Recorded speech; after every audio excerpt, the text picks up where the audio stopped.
For a fleeting second, you may have heard that there was a financial collapse and a subsequent uprising in the small island nation of Sri Lanka. But do you know what really happened? So, join me, Desh, a storyteller and a member of the Sri Lankan diaspora, in my quest to find answers to the question, what the hell happened to Sri Lanka?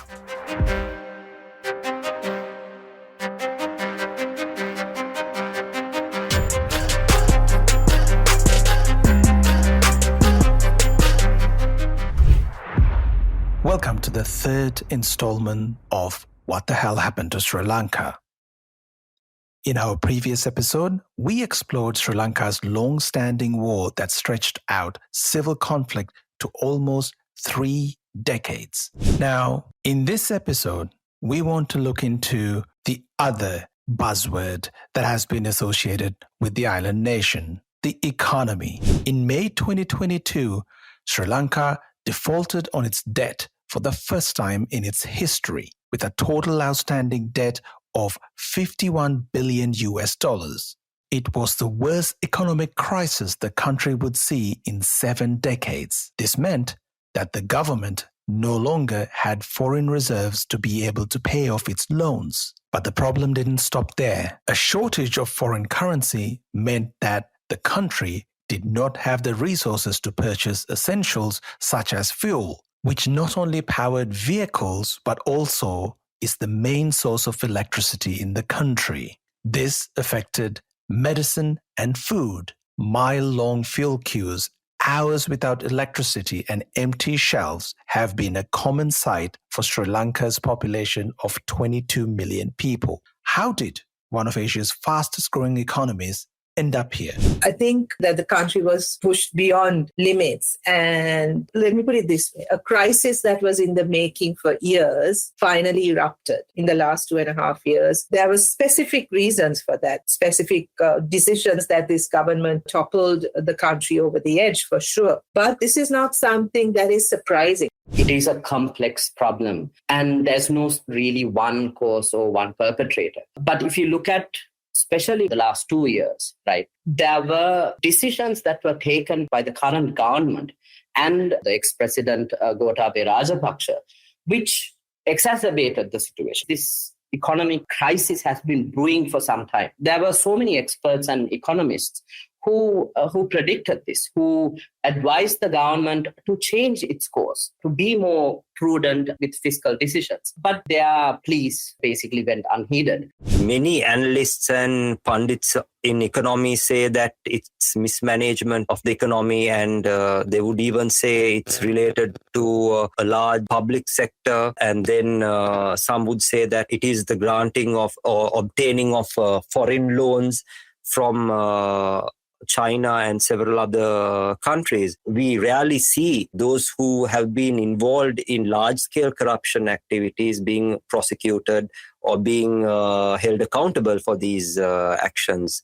So even though many would say that it is poor economic policies, I would disagree. It's mainly related to corruption because successive regimes from Milinda Rajapaksa's regime to the Yahapalana regime, to even Gotabaya's regime, there was large-scale corruption that was happening. But my honest opinion and the analysis of many is that corruption is the key reason for the current social and political upheavals that we faced over the last couple of months.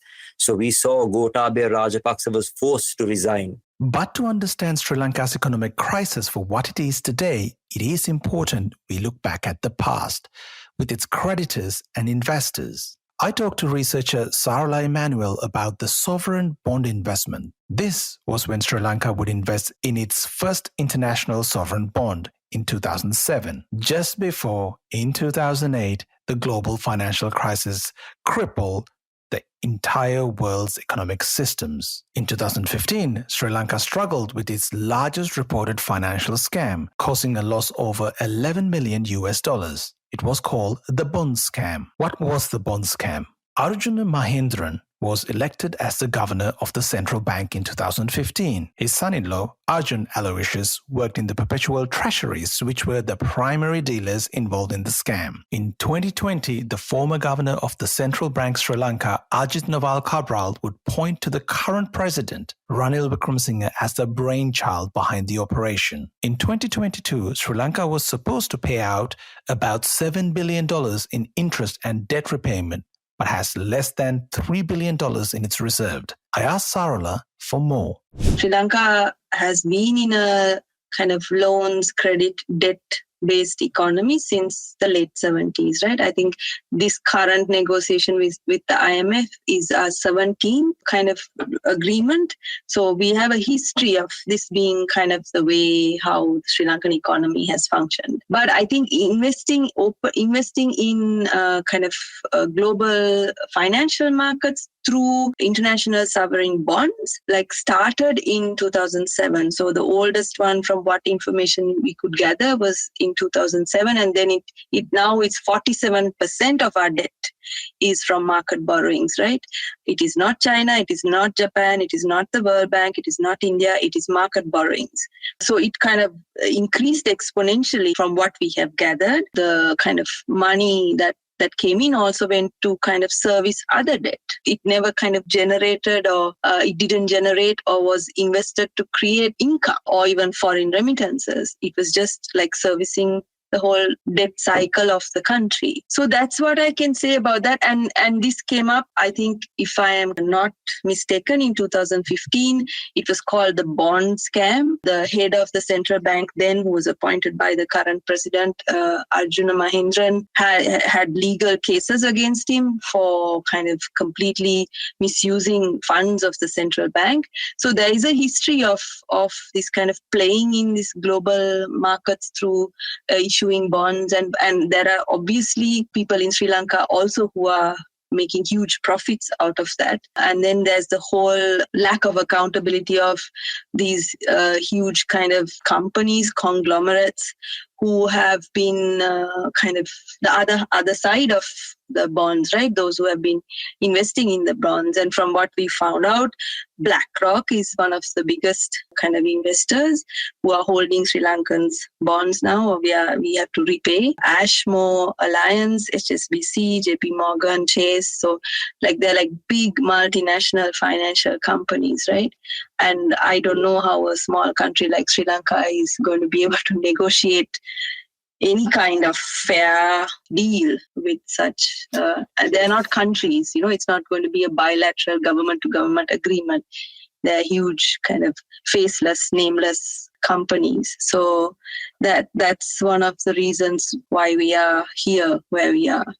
And Sri Lanka, mind you, is not alone in this. I think globally there is this trend. Many countries are in debt-related financial crisis. Sarala brings to light how Sri Lanka owes much of its debt to the market borrowings, not to other countries or creditors. The Chinese debt trap is a phenomenon that describes the relationship between China and who it lends to, akin to a predator and its prey. The common myth behind China's relationship with its lenders would go something like this. China would lend money to a local government for a project, and when the government is unable to pay that loan back, China would grab the said project into their full control. For Sri Lanka, an example of this would be the Hambantota port, which was funded entirely by the Chinese government. But this never really happened. Sri Lanka still owns 30% of the port's shares and still remains a co-owner. Negotiations with the Chinese government for debt restructuring are very much on the table. It is also important to note that the relationship between Sri Lanka and China isn't relatively new. In 1952, China and then Ceylon would sign the Sino-Lanka Rubber Rice Pact. Sri Lanka would face a foreign exchange crisis and the world market for rice had increased by 38%. The trade agreement was then signed in 1952 for 5 years. Sri Lanka would buy 270,000 tons of rice, and China would buy the equivalent in rubber. Since then, the ties between Sri Lanka and China have only strengthened, from the development of famed buildings to hospital equipment. The amount of loans funded by China has shot high, with a significant increase since 2005. It isn't clear how much Sri Lanka owes to China. Official data from Sri Lanka's financial ministry tells us China accounts for only about 10% of the country's 35.1 billion of its external debt as of April 2021. I spoke with Milinda Rajapaksha, who worked as a spokesperson for Gotabaya Rajapaksa. Yes, that's Gotabaya Rajapaksa. In 2018, we spoke about Sri Lanka's relationship with the IMF, its ties to China, and its relationship with India. We never made the decision not to go to IMF. My first meeting with IMF in my diary, in my recordings, I met the regional director, who is a Korean gentleman who retired, who came to Sri Lanka to meet the finance minister end of last year. So we have had series of meetings with the IMF. We met the ADB president in 10th of March this year. So we met all the big international donors or the banks, including IMF. We met everyone. We as the government, as the finance ministry, we were in negotiation and discussion with all the big partners. But before finalizing the IMF deal, or before rolling out IMF deal, we wanted to find all the other alternatives before making IMF deal. Today, we have forgotten everything and we are only going after IMF. Still, IMF is not giving us the loan. And that is also a loan. It is not any relief package. IMF package is not a donation. It is a big loan. But there were many other bilateral partners who could help us. So that was our priority. There are certain reforms we can't do the way IMF wants. Even today, we can't do. Even this government, this president can't do those reforms the way IMF wants. So we knew that very well. So we wanted to find another solution. I stand by that. I mean, even today, I stand by that. Tell me one country which has solved all their problems only with IMF support. No one in the world, no one. So you need your own people to solve your problem. Even in India, there are case studies. India, 1991, they went to IMF. But what solved their problem is not IMF.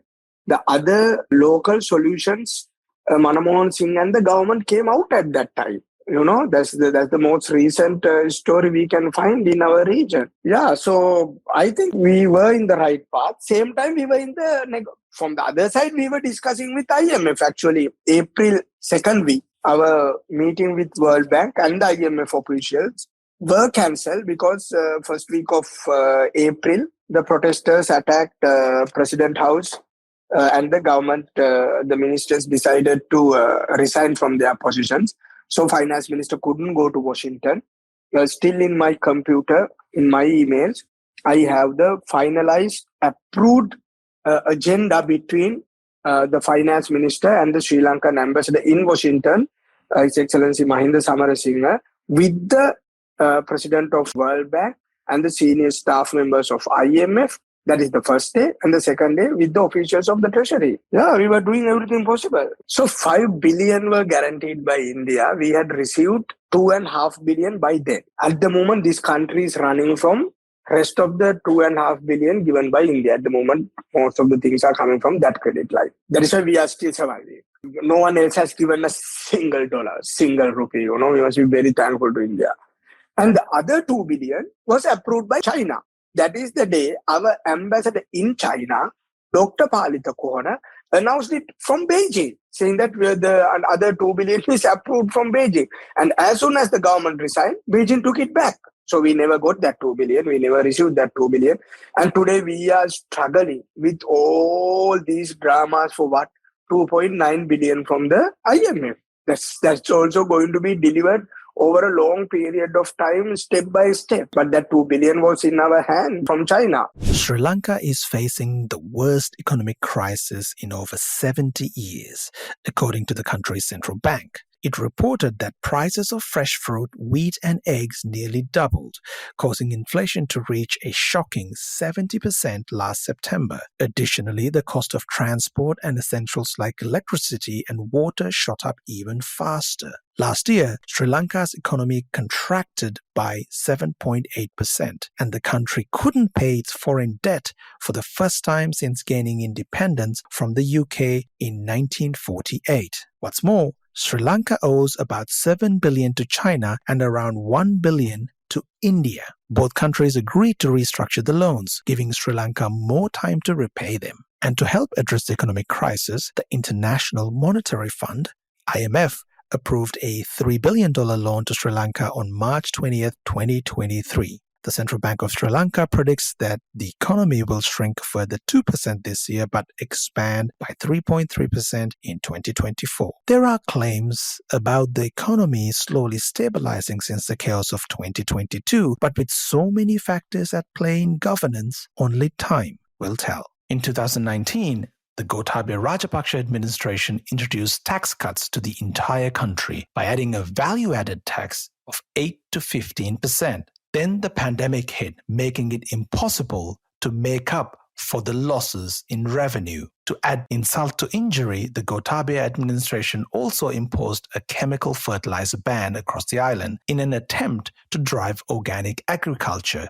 The ban, done overnight, unsurprisingly garnered outrage and anger from experts, environmentalists, and farmers alike. I grew up in Sri Lanka for the first 19 years of my life, coming from a family of farmers who grew their own paddies and sustained their lives. In a way, I'd grown accustomed to believing every family would grow their own crops, like ours, from our own rice to our own veggies. I have fond memories of pulling potatoes from the ground, watering rice paddies. So I was surprised when I found out Sri Lanka reduced investments in its agriculture and turned to imports instead. In an earlier episode, I mentioned one of my farming relatives, an uncle of mine, who said they bled blue. Almost all of my family, who were farmers, voted for the Rajapaksas. But after the pesticide ban, which affected them directly, they had a different tune. They were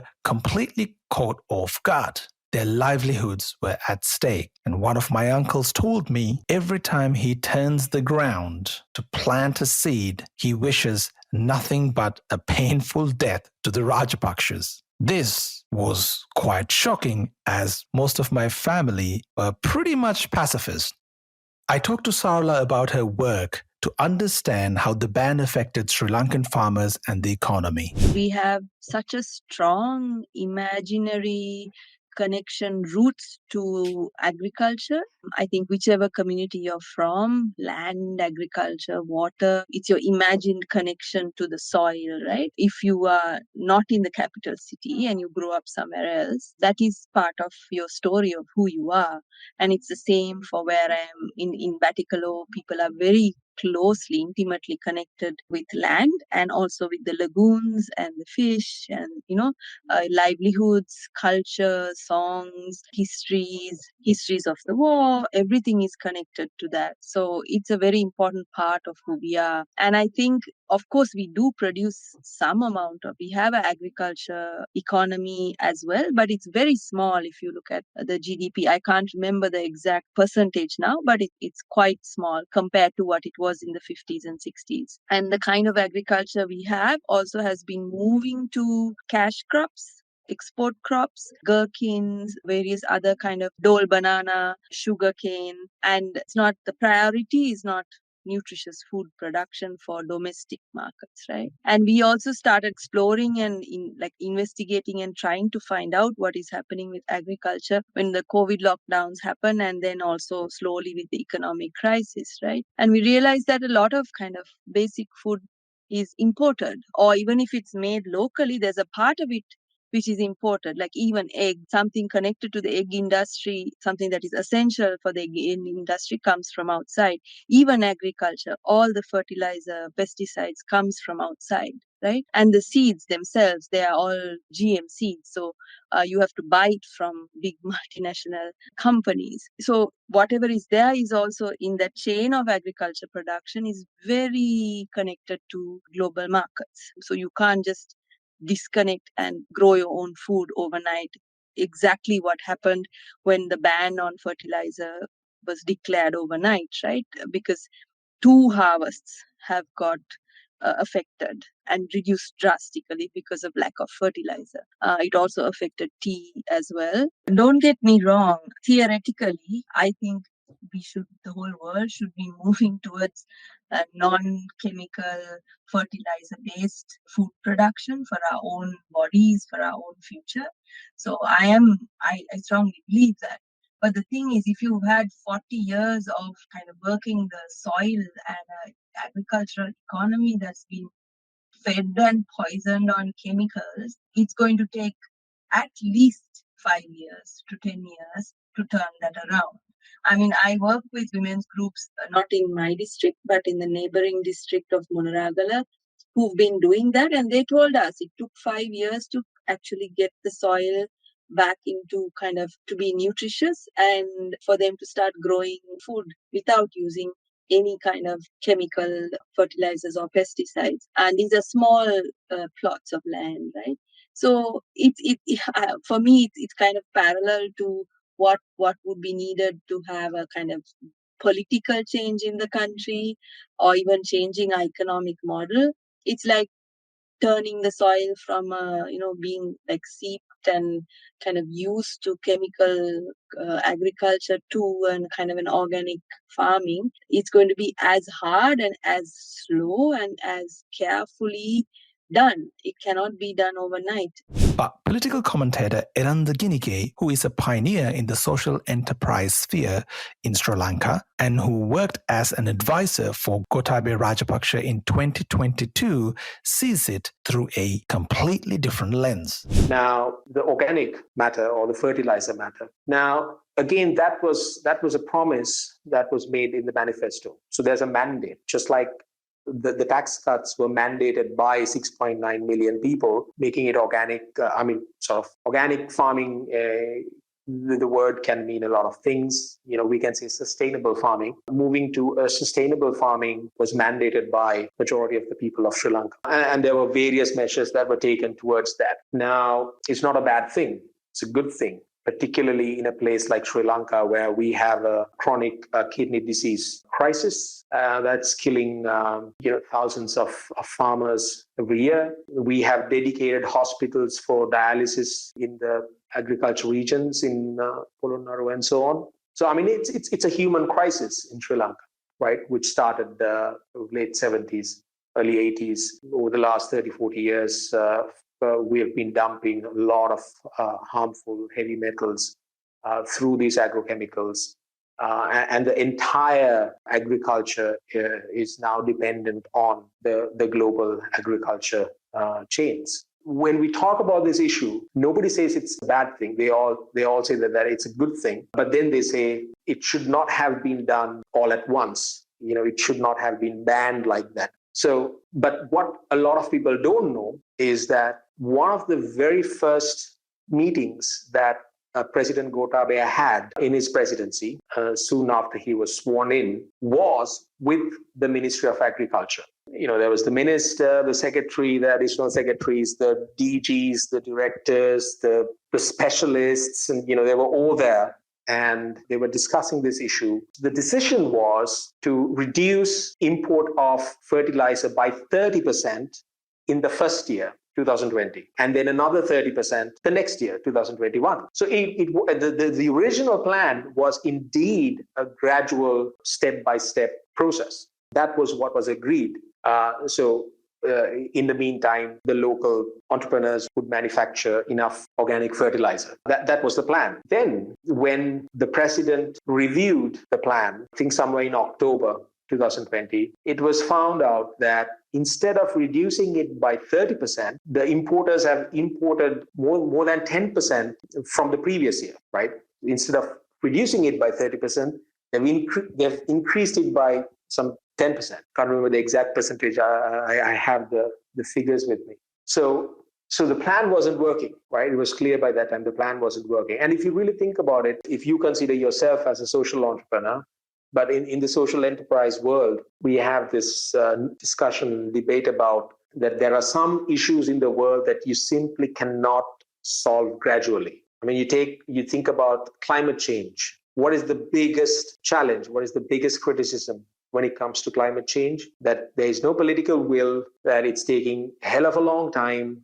We just don't have the time. We need to make a decision, not today. If you can remember when we are in school, remember we talked about the ozone layer getting depleted, right? We debated about it. We wrote essays about it. And what did the governments do around the world? They didn't say, okay, we're gonna reduce the chlorofluorocarbons by 20% this year, another 20% next year. They didn't do that. They all came together and said, that's it. We are going to stop all CFCs now. Right. And that, it's a severe decision, but it had to be taken. And that's what really caused the industries that used chlorofluorocarbons to innovate and change their products. And because of the decision that was taken back then, sort of the early 90s, I think it was just last year or the year before, I read that the ozone layer has now being restored to acceptable level. So it takes time, right? So even if we stop importing the harmful agrochemicals now, we are not going to be able to produce healthy foods tomorrow. It'll take another 10, 15, 20 years for the elements to be removed from the system. So, and on top of that, what's really somewhat disappointing is that when it comes to these kind of issues, I mean, the agriculture is a global industry. It's a multinational company-based industry. It's run by a monopoly, really, right? And we are sort of victims of that. We don't have a choice there. So when it comes to issues like this, in most cases, what the youth complain is that there is no political will, there's no political support, there's no high-level support for these kinds of changes towards sustainability. The pesticide ban and the tax cut would be only a few of the decisions that the Gotabaya administration would take to worsen an already unstable economy. But would it be fair to link Sri Lanka's disaster on a single family, the Rajapakshas? I asked Dr. Harini Amarasuriya and the former Human Rights Commissioner Ambika Satkunanathan about what they thought. Well, I think the Rajapaksa brand of politics really established something that's quite vile and extremely corrupt, right? But at the same time was also able to mobilize people to support their brand of politics on a very sort of ethno-nationalist agenda. Well, I would say, in a sense, successive governments, because we've always had the twin deficits. We have a massive public sector. We have many of the elements that drove the collapse. But it was definitely the Rajapaksas who, within 2 years of coming into power, made several disastrous decisions. Right, and that was where they were able to establish themselves.